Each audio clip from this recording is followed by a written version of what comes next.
पल मनुष्य शांति का अनुभव करना चाहता है और शांति का अनुभव संभव है हर पल।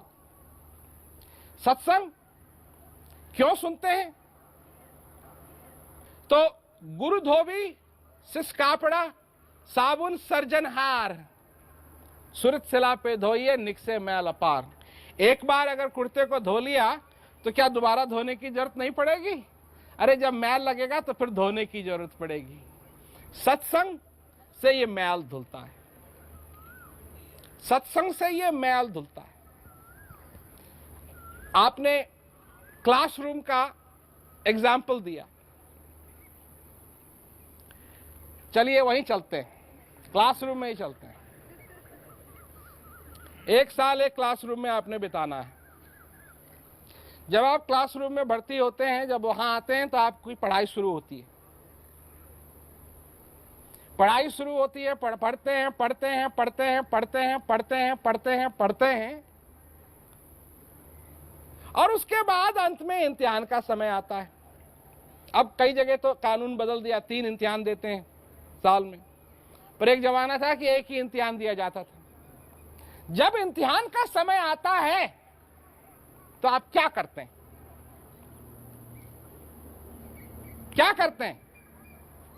पार्टियों में जाते हैं, पढ़ते हैं। क्या पढ़ते हैं? उसको पढ़ते हैं जो अभी पढ़ा नहीं।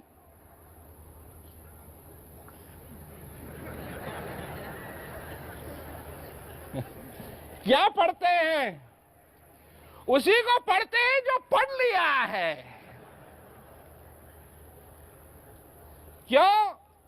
कि उसकी याद आनी चाहिए, कहीं प्रेशर आ गया उस सब्जेक्ट पे तो गड़बड़ हो जाएगी। पढ़ते हैं पढ़ते, तो हम क्यों पढ़ते हैं? जब पढ़ ही लिया है तो फिर क्यों पढ़ते हैं?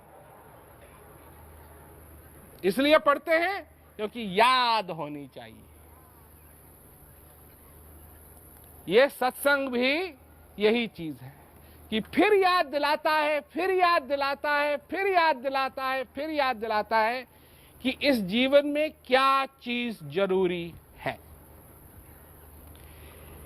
यह भी क्लासरूम है। क्लासरूम का उदाहरण देना है तो फिर रखते हैं, कोई बात नहीं। यही क्लासरूम है। इस जीवन में एक ही क्लास है, एक, सिर्फ एक, और इम्तिहान है अंत में।